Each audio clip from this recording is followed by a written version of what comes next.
আসসালামু আলাইকুম।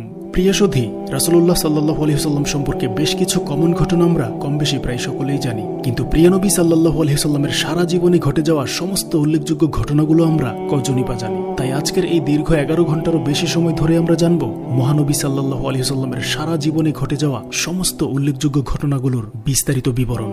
তাই অনুরোধ করব পুরো আলোচনাটি না টেনে কয়েকদিনে হলেও শুরু থেকে শেষ পর্যন্ত মনোযোগ সহকারে শোনার জন্য।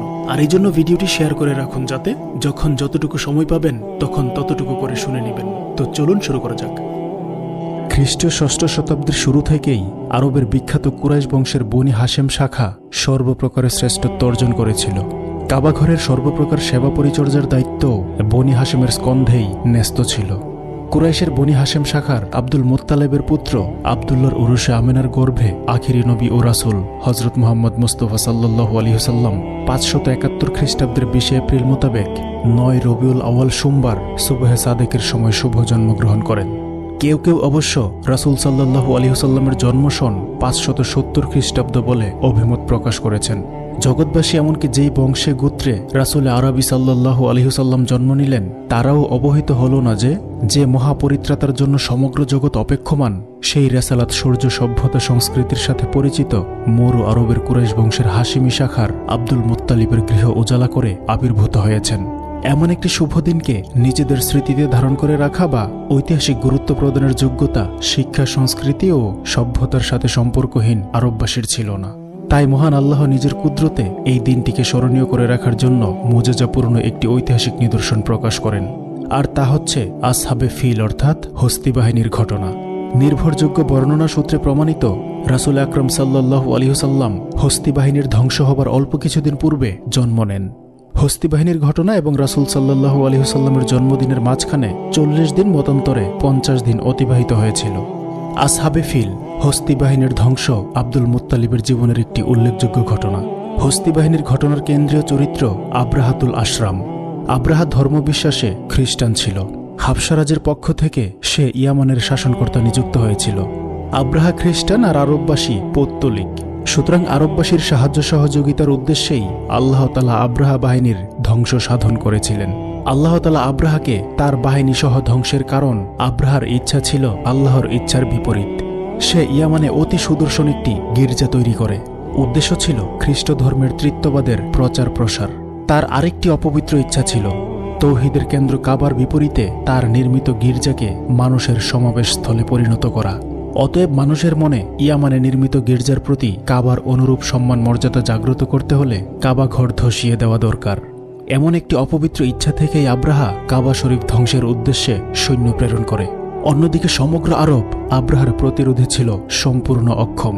আব্রাহা সমকালীন সর্বপ্রকার যুদ্ধাস্ত্রের মালিক, অথচ কুরাইশ তথা আরববাসী যুদ্ধাস্ত্র থেকে পুরোপুরি বঞ্চিত। আব্রাহা বাহিনীর মোকাবেলা করার মতো কোনো অস্ত্রশস্ত্রই তাদের হাতে ছিল না। উল্লেখিত পরিস্থিতিতে কাবা শরীফ রক্ষার জন্য জাগতিক যে উপকরণটুকু অবলম্বন সাব্যস্ত হবার ছিল তা নিষ্ফল প্রমাণিত হলে আল্লাহর শক্তিমত্তা, প্রভাব, পরাক্রম ও সম্মান মর্যাদায় দোলা লাগে। জগৎবাসী দেখল জাগতিক উপকরণের শক্তিমত্তার উপর ভর করে আল্লাহর কুদরতের সাথে প্রতিদ্বন্দ্বিতাকারী কিভাবে ধ্বংস হয়েছে। যে তাওহীদের কেন্দ্র কাবা ধ্বংসের জন্য সদম্ভে বিশাল বাহিনী সহ আগমন করেছিল, আল্লাহ তাকে ধ্বংস করে কাবাকে নিজের কুদরতের ছায়ায় রেখে হেফাজত করেছেন। মহান আল্লাহ তাআলা কুরআন কারীমের সূরা ফিলে এই ঘটনা অত্যন্ত মুজিজাপূর্ণ ভঙ্গিতে অতি সংক্ষিপ্ত আকারে বর্ণনা করেছেন। সার কথা, হস্তি বাহিনীর মক্কা আক্রমণ করতে আসার বছরটি রাসূল সাল্লাল্লাহু আলাইহি ওয়াসাল্লামের জন্মের বছর। এই ঘটনায় তার পবিত্রতম সত্তার আবির্ভাবের নিকটতম নিদর্শন। রাসূল সাল্লাল্লাহু আলাইহি ওয়াসাল্লামের জন্ম তারিখ নির্ধারণের ঐতিহাসিক ও চরিত শাস্ত্রকারের মাঝে মতভেদ পরিলক্ষিত হয়। সর্বসাধারণে রাসূল সাল্লাল্লাহু আলাইহি ওয়াসাল্লামের জন্ম তারিখ 12 রবিউল আউয়াল সোমবার বলে প্রসিদ্ধ একটা মত প্রচলিত রয়েছে। কিছু দুর্বল বর্ণনা 12 তারিখের মতেরই সহযোগিতা করে। ঐতিহাসিক তাবারি, ইবনে খালদুন ও চরিত শাস্ত্রবিদ ইবনে হেশামও 12 তারিখের প্রবক্তা।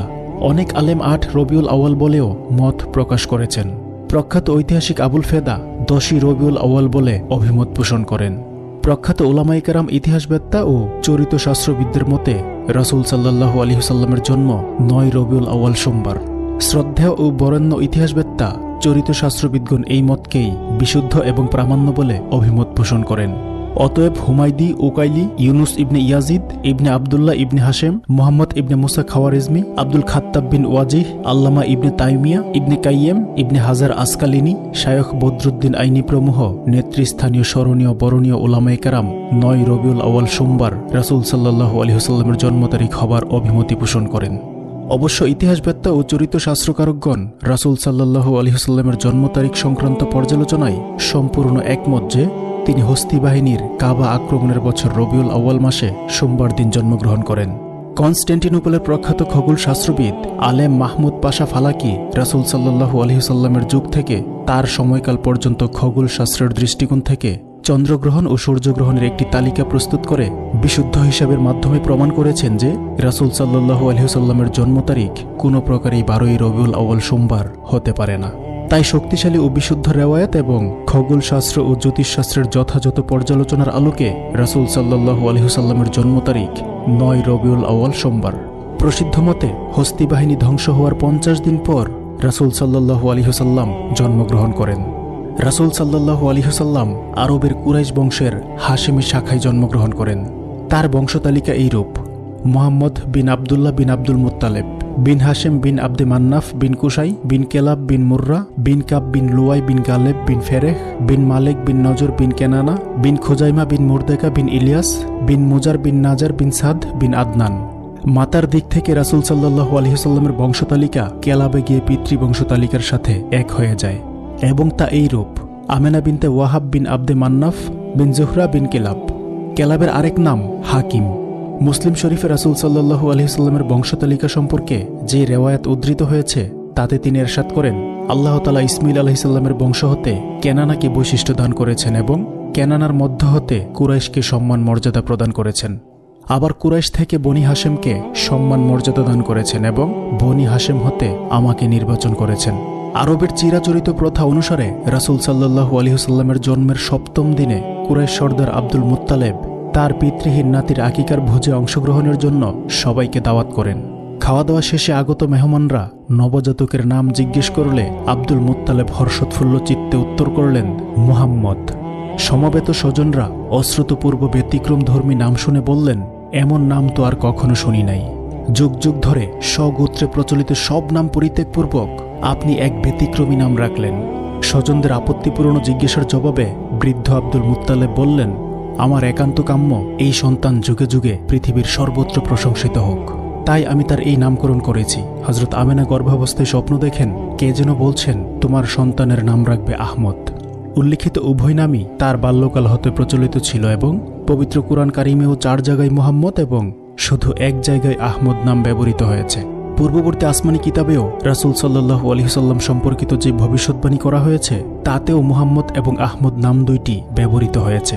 বাইবেল পুরাতন নিয়মে ওল্ড টেস্টামেন্টে মুহাম্মদ নাম আজও বিদ্যমান। সুলাইমানের পরম সঙ্গীত ৫ম অধ্যায়ে ১০ থেকে ১৬ পদের অনুবাদে নানা প্রকার অসামঞ্জস্য থাকলেও মূল হিব্রু ভাষায় বাইবেলের উদ্ধৃত মুহাম্মাদিস আজও স্পষ্টাক্ষরে বিদ্যমান রয়েছে। আরবি ও হিব্রু ভাষায় মুহাম্মদ শব্দের মূল ধাতুগত রূপ হা মিম দাল। হিব্রু ভাষায় ইয়া ও মিম প্রযুক্ত হয়েছে সম্মান প্রদর্শনের উদ্দেশ্যে। বাইবেল নতুন নিয়মে নিউ টেস্টামেন্টে আহমদ নামটি ছিল। পরবর্তীতে পরাকলিত শব্দ দ্বারা আহমদ শব্দটির অনুবাদ করা হয়েছে। অতএব দ্বিধাহীন চিত্তে বলা চলে এই নামকরণের পেছনেও কুদরতের হাত কার্যকর ছিল। নবজাতকের লালন পালন ও স্তন্যদানের ভার ধাত্রীদের উপর ন্যস্তকরণের প্রথা অবস্থাপন্ন ভদ্র আরব পরিবারগুলোর মাঝে সাধারণভাবে প্রচলিত ছিল। ভদ্র অবস্থাপন্ন সদ্বংশজাত ঘরের রমণীরা নিজেদের সন্তানদের লালন পালন ও স্তন্যদানের ব্যাপারটা অগৌরবের মনে করত। নিকটবর্তী পল্লী এলাকার বেদুইন গোত্রের মহিলারা বছরের একটা নির্দিষ্ট সময়ে দুগ্ধপোষ্য শিশুদেরকে নিয়ে যেত। শিশুর অভিভাবক এই জন্য ধাত্রীকে যথার্থ উপযুক্ত পারিশ্রমিক ও উপটুকন প্রদান করত। ভদ্র অবস্থা সম্পন্ন আরব সমাজে বহুকাল পর্যন্ত এই প্রথা প্রচলিত ছিল। এমনকি উমাইয়া রাজ পরিবারের দুগ্ধপোষ্য শিশুরা বেদুইন আরব গোত্রের ধাত্রীদের নিকট প্রেরিত হয়ে তথায় প্রতিপালিত হতো। তাই পল্লী এলাকার নির্মল আলো বাতাস ও নির্ভেজাল ভাষার বিপুল প্রভাব তাদের জীবনে পরিলক্ষিত হতো। একমাত্র ওয়ালিদ ইবনে আব্দুল মালিকই তার কোনো কারণবশত রাজপ্রাসাদে প্রতিপালিত হন। এ কারণে তার আরবি সাহিত্যের জ্ঞান অপূর্ণই থেকে যায়। সার কথা, ৮ বছর বয়স পর্যন্ত অবস্থাপন্ন ও ভদ্র আরব পরিবারের সন্তানরা বেদুইন মহিলাদের তত্ত্বাবধানে প্রতিপালিত হতো। বেদুইন গোত্রের দুগ্ধদাত্রীর আগে আবুল আহাবের দাসী সোয়াইবা রাসূল সাল্লাল্লাহু আলাইহি ওয়াসাল্লামকে স্তন্যপান করেছিলেন। কথিত আছে রাসূল সাল্লাল্লাহু আলাইহি ওয়াসাল্লামের জন্ম সংবাদ সোয়াইবাই প্রথম আবুল আহাবকে দিয়েছিলেন। ফলে আবুল আহাব সোয়াইবাকে তৎক্ষণাৎ মুক্ত করে দেয়। অবশ্য এর বিপরীত মত রয়েছে। রাসূলুল্লাহ সাল্লাল্লাহু আলাইহি ওয়াসাল্লাম সোয়াইবাকে মুক্তকরণের উদ্দেশ্যে আবুল আহাব হতে খরিদ করার বহু চেষ্টা করেও সফল হন নাই। উপকারীর প্রতি কৃতজ্ঞতা পোষণ রাসূল সাল্লাল্লাহু আলাইহি ওয়াসাল্লামের অন্যতম চারিত্রিক ভূষণ। যে কোনো কারণে তার সামান্য উপকারও কেউ করলে তিনি চিরকাল তা স্মরণ রেখে প্রতিদান দেওয়ার চেষ্টা করতেন। সোয়াইবার ক্ষেত্রেও তার বিপরীত কিছু হয় নাই। অল্প সময়ের জন্য সোয়াইবা তাকে স্তন্যপান করিয়েছিলেন, তাই চিরকালে তিনি সোয়াইবাকে অত্যন্ত শ্রদ্ধা সম্ভ্রমের দৃষ্টিতে দেখতেন। সোয়াইবার পরে তিনি আরও 2 জন মহিলার স্তন্যপান করেন বলে কেউ কেউ বলেছেন। সোয়াইবার দুধপান করেছিলেন মাত্র 8 দিন। রাসূল সাল্লাল্লাহু আলাইহি ওয়াসাল্লামের জন্মগ্রহণের পর পূর্ব প্রচলিত প্রথাবশত বেদুইন গোত্রের মহিলারা দুগ্ধপুষ্য শিশুদেরকে নেওয়ার জন্য মক্কা শরীফে আগমন করে। অনাবৃষ্টিজনিত কারণে সেই বছর আরবে দুর্ভিক্ষ অবস্থা বিরাজ করছিল। আগত ধাত্রী মহিলারা প্রথমত পিতৃহীন শিশু মুহাম্মদ সাল্লাল্লাহু আলাইহি ওয়াসাল্লামের প্রতি বিশেষ একটা খেয়াল করে নাই। কারণ একটাই, আগত ধাত্রী মহিলাদের ভাবনা পিতৃহীন এই শিশুকে প্রতিপালন করে খুব একটা পারিশ্রমিক উপটুকন পাওয়া যাবে না। আগত প্রত্যেকেই সচ্ছল পরিবারের পিতামাতা জীবিত আছেন এমন দুগ্ধপোষ্য শিশু নিয়ে প্রত্যাবর্তন করে। কিন্তু ভাগ্যবতী হালিমার ভাগ্যে এতিম শিশু মুহাম্মদ সাল্লাল্লাহু আলাইহি ওয়াসাল্লামই জুটলেন। দেরিতে আসার কারণে হালিমার ভাগ্যে অন্য কোনো সন্তান জোটে নাই। তিনি পিতৃহীন শিশু মুহাম্মদ সাল্লাল্লাহু আলাইহি ওয়াসাল্লামের লালন পালনের ভার গ্রহণ করেন। জন্মের 1 মাসের মাথায় হালিমা তার লালন পালনের দায়িত্বপ্রাপ্ত হন। ধাত্রী হযরত হালিমা ছিলেন আরবের হাওয়াজিন গোত্রের শাখা গোত্র বনি সাদের এক ভাগ্যবতী রমণী। বিশুদ্ধ আরবি ভাষী হিসাবে বনি সাদ গোত্র আরবের সর্বত্রই খ্যাতি অর্জন করেছিল। ঐতিহাসিক বার খারডি এমন কতগুলো আরব বেদুইন গোত্রের নাম উল্লেখ করেছেন যারা দাত্রী পেশায় নিয়োজিত ছিল। বার খারডির উল্লিখিত গোত্রগুলোর মধ্যে বনি সাদের নামও রয়েছে। এই ক্ষেত্রে একটু চিন্তা করলে রাসূল সাল্লাল্লাহু আলাইহি ওয়াসাল্লাম হালিমার প্রতিপালনে অর্পিত হওয়া একটি বিশেষ মুজিজা বলে প্রতীত হয়। কেননা অনেক ধাত্রী মহিলাই তো দুগ্ধপুষ্য শিশুর জন্য এসেছিল। তাদের কারোরই আব্দুল্লাহর এতিম আমেনার পিতৃহীন দুলালের প্রতি দৃষ্টি না পড়া এবং হালিমারও অন্য কোনো শিশু জুটাতে না পারার মধ্যে একটা রহস্যময় যোগসূত্র রয়েছে বলে প্রতীয়মান হয়। রাসূল সাল্লাল্লাহু আলাইহি ওয়াসাল্লামের ধাত্রী হযরত হালিমার পিতার নাম আবু জুয়ায়ব, স্বামীর নাম হারেস। হালিমা এক পুত্র আব্দুল্লাহ এবং আনিসা, হুজাইফা ও হুজাফা নাম্নী 3 কন্যার জননী ছিলেন। হুজাইফা সাইমা নামে খ্যাতি লাভ করেন। তিনি রাসূল সাল্লাল্লাহু আলাইহি ওয়াসাল্লামের লালন পালনে তার মাকে সাহায্য করেছেন বলে ঐতিহাসিকদের কেউ কেউ মত প্রকাশ করেছেন। হযরত হালিমা ও তার স্বামী রাসূলুল্লাহ সাল্লাল্লাহু আলাইহি ওয়াসাল্লামের জীবদ্দশায় ইসলাম গ্রহণ করেন। তবে বিবি হালিমার স্বামী হারেসের ইসলাম গ্রহণের সময়কাল সম্পর্কে চরিত্রকারকদের মধ্যে মতভেদ পরিলক্ষিত হয়। হালিমার পুত্র আব্দুল্লাহ এবং কন্যা হুজাইফা সাইমাও ইসলাম গ্রহণ করেছেন। আনিসা ও হুজাইফার ইসলাম গ্রহণ সম্পর্কে কোনো নির্ভরযোগ্য তথ্য পাওয়া যায়নি। এই যাত্রায় রাসূল সাল্লাল্লাহু আলাইহি ওয়াসাল্লাম 2 বছর বিবি হালিমার স্তন্যপান করেন।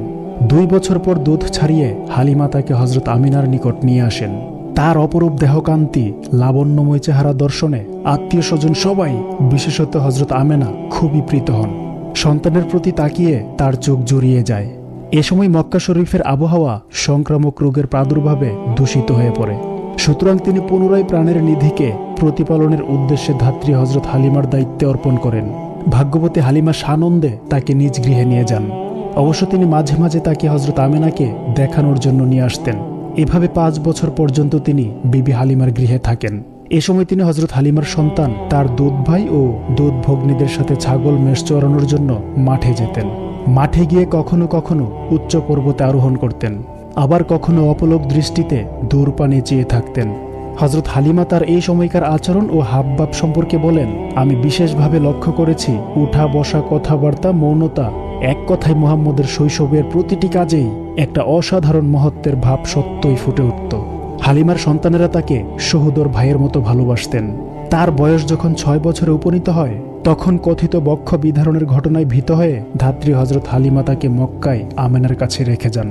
খাতেমুল আম্বিয়া মুহাম্মদুর রাসূলুল্লাহ সাল্লাল্লাহু আলাইহি ওয়াসাল্লাম পিতৃ উরস থেকে মাতৃজঠরে অবস্থান গ্রহণের 2 মাস পরেই হযরত আব্দুল্লাহ ইন্তেকাল করেন। হযরত আব্দুল্লাহর ইন্তেকাল সম্পর্কে চরিত্রকারকগণ বলেন, তিনি এক কাফেলার সাথে শাম দেশে গমন করেন। ফেরার পথে কাফেলা যখন ইয়াসরিব পৌঁছে তখন তিনি অসুস্থ হয়ে পড়েন। তাই তিনি তার মাতুল বংশ বনি নাজ্জারে থেকে যান।